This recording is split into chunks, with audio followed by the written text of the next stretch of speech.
Hola, ¿qué tal a todos? ¿Cómo están?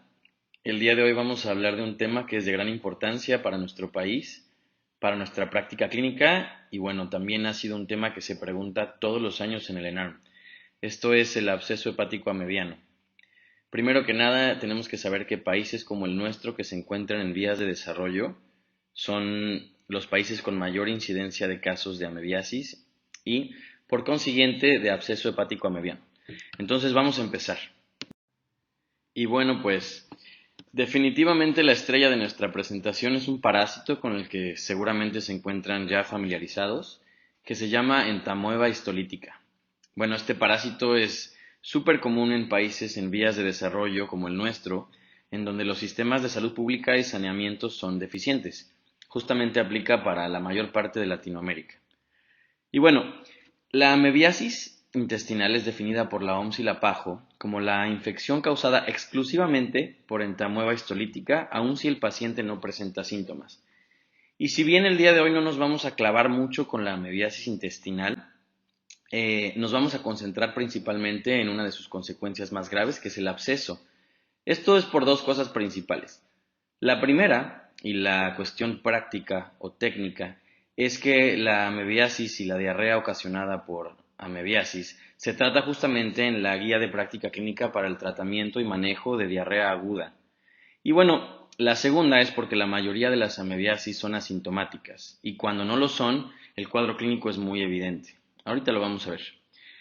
Entonces, es importante reconocer la importancia a nivel mundial de esta parasitosis, porque es una de las que más muertes provocan en el mundo, únicamente superada por malaria, leishmaniasis y trypanosomiasis, y ocasiona hasta 100.000 muertes confirmadas alrededor del mundo, ¿vale?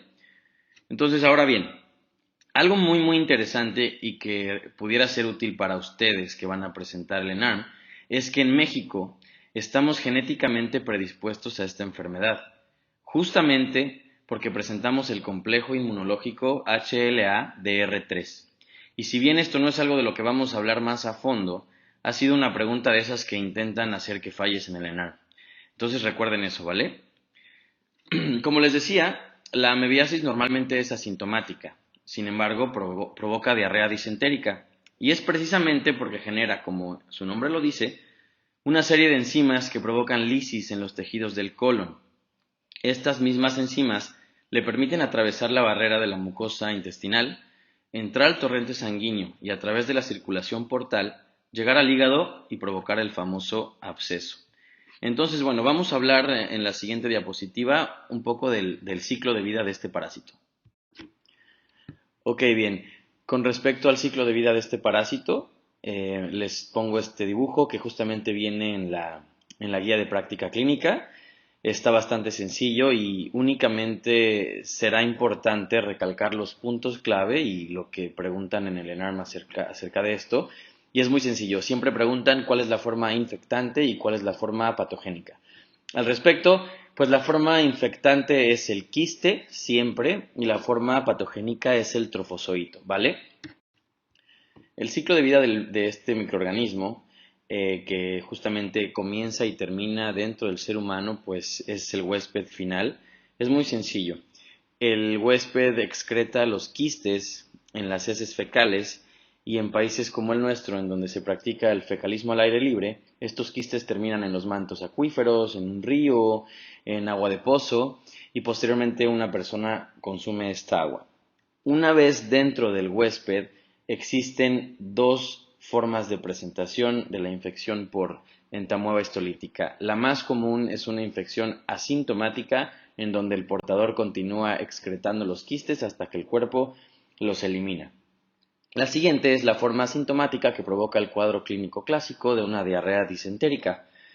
Y de la forma infecciosa podemos encontrar dos variantes, la forma intestinal y la forma extraintestinal.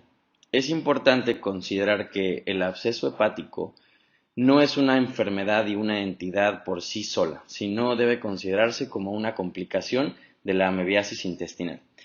¿Qué sucede? Pues la amiba tiene la capacidad de generar ciertas enzimas líticas, justamente como lo dice su nombre, que perforan la mucosa del colon, posteriormente viajan a la circulación portal y terminan en el hígado.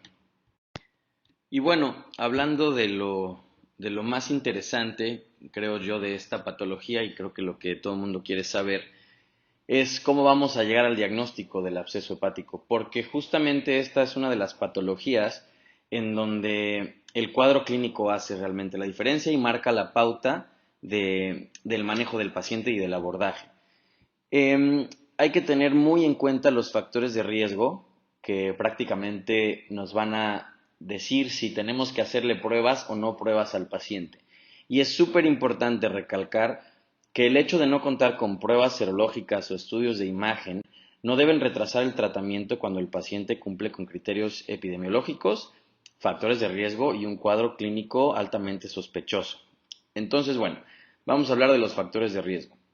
Primero que nada, es más frecuente en el sexo masculino, de 7 hasta 12 veces más frecuente que en mujeres, y normalmente se presenta entre los 20 y los 40 años, o como suelen llamar en las guías, de la tercera a la quinta década de la vida. Además, pacientes con alcoholismo son más propensos a desarrollar el absceso hepático, pacientes con padecimientos oncológicos, pacientes que tienen prácticas sexuales de riesgo, principalmente sexo oral, inmunosuprimidos, pacientes que usan corticosteroides y principalmente para nosotros es importante considerar viaje a zonas endémicas. En México hay varias: Chiapas, Oaxaca, Quintana Roo. Son zonas endémicas en donde podemos esperar que un paciente con un cuadro clínico compatible tenga amebiasis intestinal o propiamente un absceso hepático. Ahora bien, sobre el famoso cuadro clínico que les llevo mencionando desde hace rato, es importante recalcar lo más común y lo que preguntan en el ENARM. Esto le ocurre al 80% de los casos en pacientes con absceso hepático amebiano y vamos a incluir dolor abdominal constante en el cuadrante superior derecho o epigastrio, dependiendo en dónde está localizado el absceso. Y ojo, esta sí es pregunta del ENARM. Entonces les voy a contar, antes de pasar a la parte de imagenología, las características del absceso. El tamaño promedio es de 5 a 15 centímetros, tienden a localizarse en el lóbulo derecho y son frecuentemente únicos.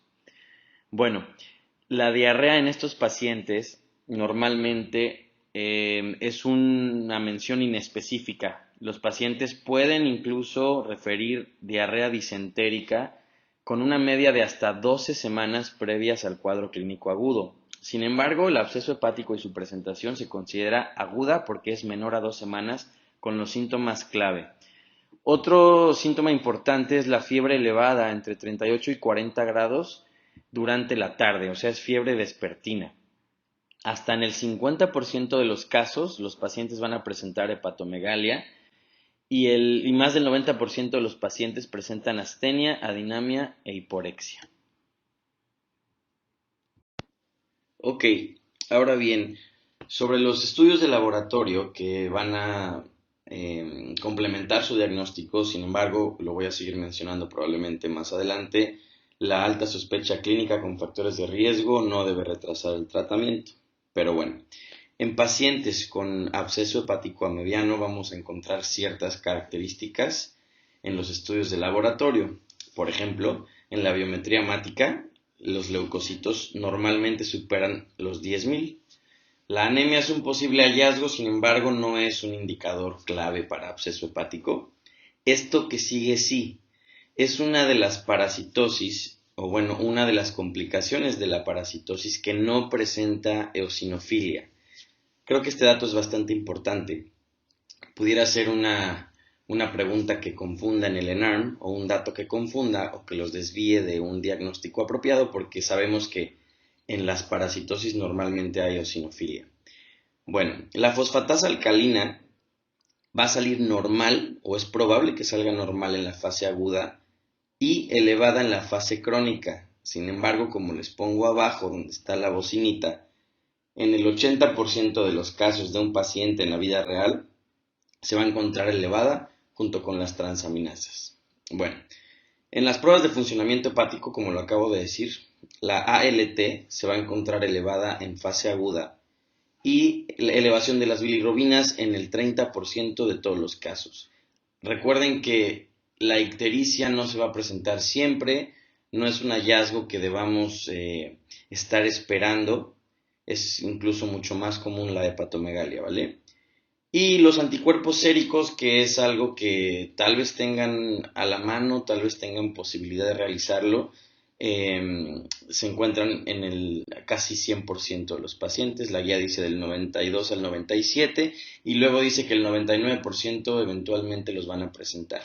¿Ok? Sin embargo, las pruebas serológicas de este tipo pueden salir negativas, así como lo vemos en cualquier otra prueba de anticuerpos, en un periodo de fase aguda. Entonces, los primeros 7 días el paciente probablemente salga negativo a los anticuerpos séricos.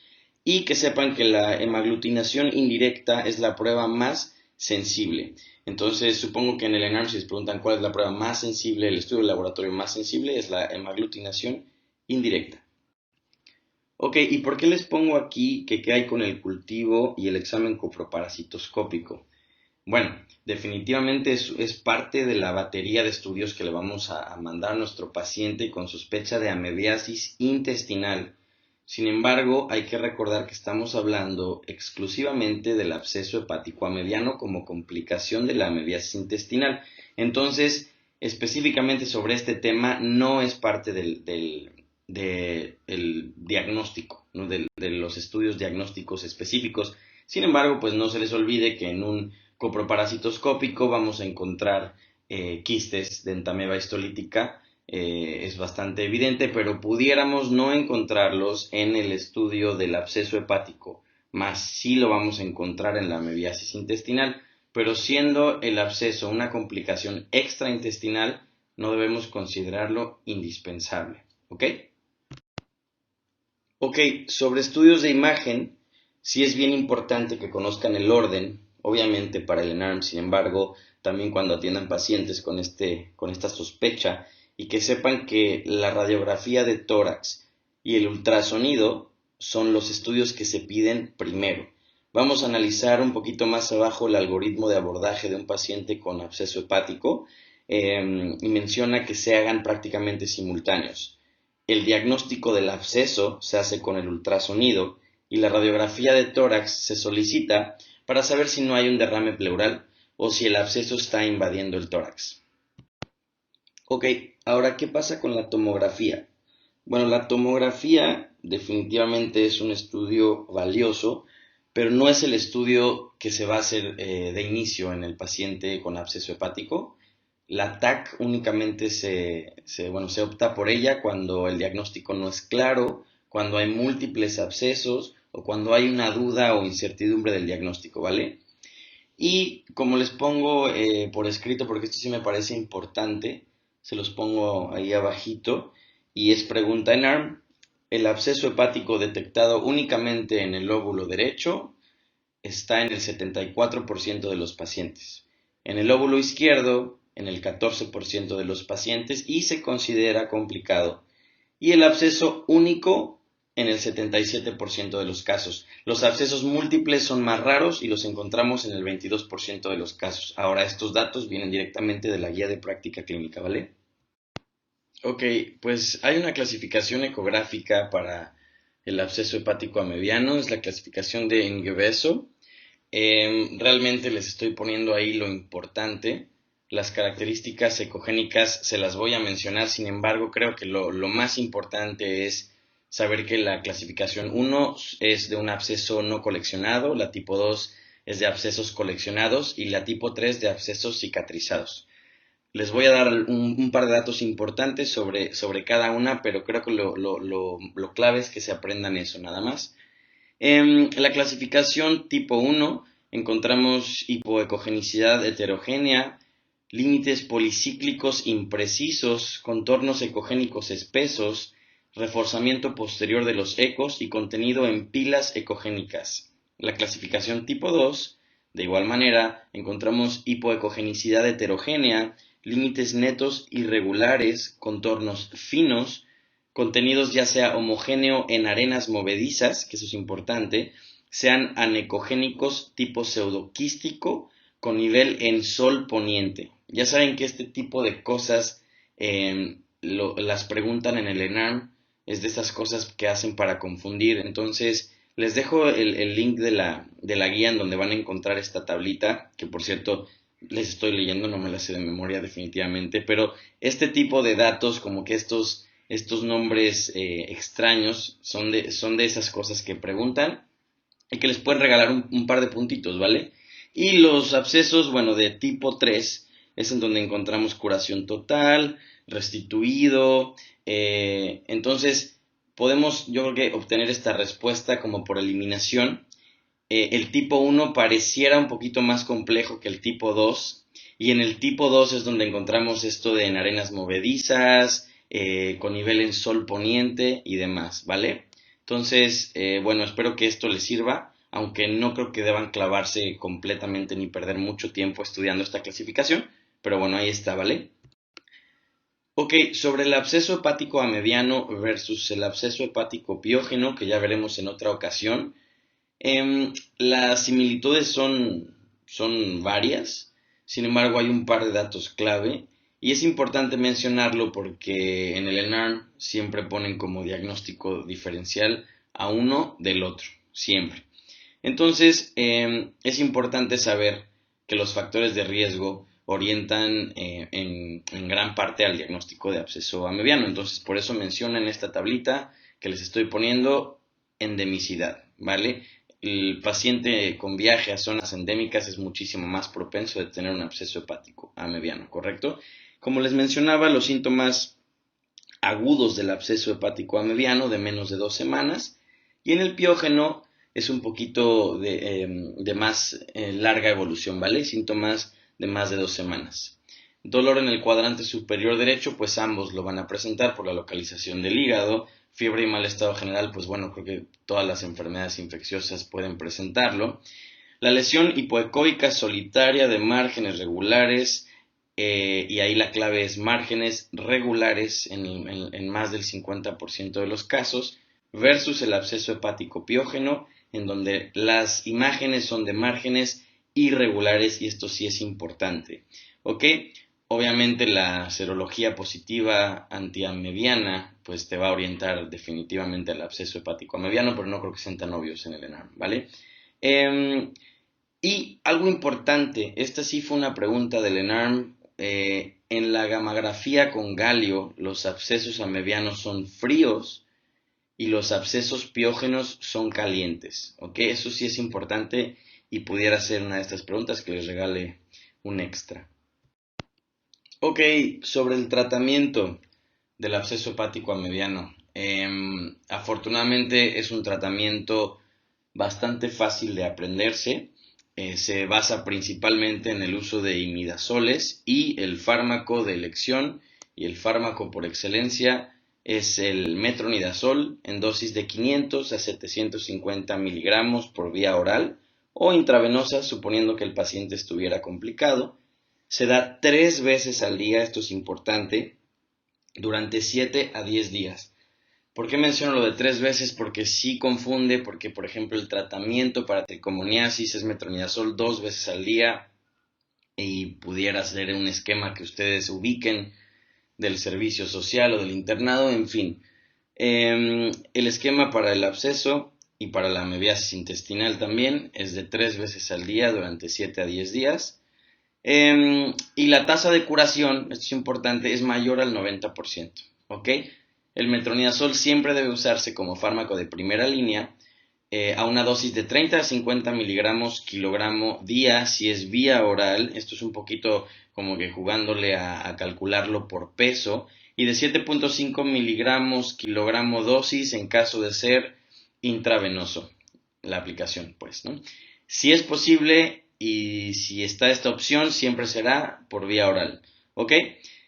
En presencia de intolerancia a la ingesta de metronidazol, porque sí definitivamente da muchas manifestaciones gastrointestinales y de otro tipo, se deberá usar tinidazol u ornidazol como alternativa a dosis de 60 miligramos por kilo día, máximo a 2 gramos por 7 a 10 días también. ¿Ok? En caso de que el paciente sea alérgico o sea intolerante a los imidazoles, se puede usar nitazoxanida como una opción viable que también tiene una alta tasa de curación. Sin embargo, recordemos que el metronidazol es el tratamiento de primera línea. Y bueno, aquí les estoy poniendo literalmente el algoritmo de abordaje que viene en la guía de práctica clínica. La intención no es que se lo aprendan tal cual, vamos a platicarlo como un poquito más ameno, pero sí es importante que lo analicen. Y es más o menos o más que menos lo que hemos estado hablando durante toda la presentación. Un paciente de 20 a 40 años de edad, que es cuando es más probable que el paciente tenga un absceso hepático, proveniente de zonas endémicas o que haya viajado a zonas endémicas con prácticas sexuales de riesgo, que llega a tu consulta con dolor en hipocondrio derecho, hepatomegalia dolorosa y fiebre. Si se fijan, ahí no nos plantea la ictericia como uno de los signos clínicos con los que va a llegar el paciente de primera vez. Les comentaba que el ultrasonido hepático es la herramienta diagnóstica del absceso hepático, pero si se fijan del lado izquierdo, en estudios complementarios de laboratorio y gabinete, ponen a la par la radiografía de tórax para ver si hay elevación de la cúpula diafragmática y o derrame pleural. ¿Ok? Al mismo tiempo que el paciente llega y que le indicaron el ultrasonido hepático, le van a mandar la biometría hemática completa, en donde pueden o no encontrar los datos que ya analizamos sobre la leucocitosis sin eosinofilia, la fosfatasa alcalina elevada y las transaminasas elevadas, ¿vale?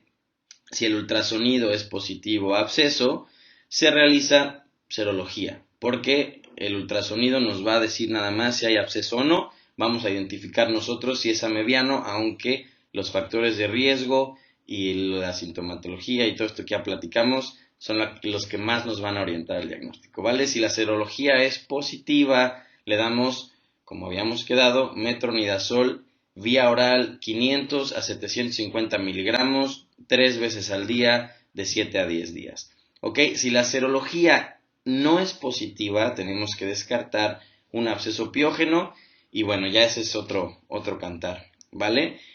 Si nos vamos para el otro lado y el resultado del ultrasonido es negativo o hay datos dudosos, pero, o sea, por ejemplo, que no saliera el absceso franco, pero que ustedes consideraran que sí es un absceso hepático, está completamente indicado, mas no es de primera línea ni de primera elección, la tomografía abdominal contrastada y ya veremos si sale o no sale positiva, ¿ok? Si sale positiva, pues continuamos por la vía del tratamiento y si sale negativa, podemos considerar otro estudio de imagen como la gamografía o podemos definitivamente considerar un diagnóstico diferencial, que en este caso el principal es un absceso piógeno, ¿vale?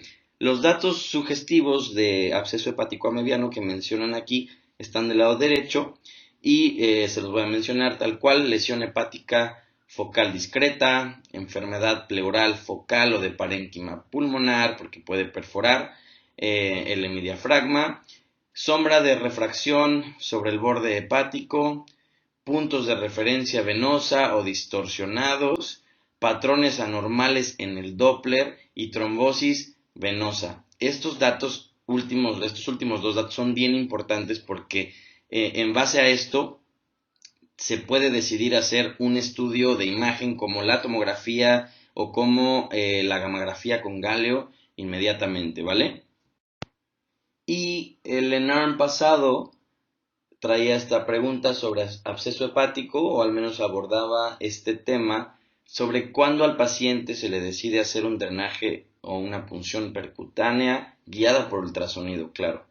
Y antes de mencionarles los puntos clave, tengo que decirles que ya en México no es una opción hacer la laparotomía exploradora o la laparotomía en general para retirar el absceso. Siempre se va a optar por el tratamiento vía oral, vía endovenosa y después la punción guiada, y prácticamente la laparotomía queda en un tercer plano y ya no se utiliza. Pero bueno, los pacientes a los que se les va a indicar la punción percutánea son pacientes con persistencia de síntomas y signos clínicos que no están reaccionando tampoco al metronidazol, datos de ruptura inminente, y esto se ve en exámenes de imagen un poquito más avanzados, ¿vale? El absceso del lóbulo hepático izquierdo, como les mencioné previamente, se considera complicado y vamos a considerar el drenaje. Entonces, si les preguntan cuál sería la conducta, una de las conductas posibles a seguir cuando el absceso se encuentra en el lóbulo izquierdo, a pesar de que siempre va a ser el tratamiento de primera línea el metronidazol, sí puede ser la respuesta un drenaje percutáneo.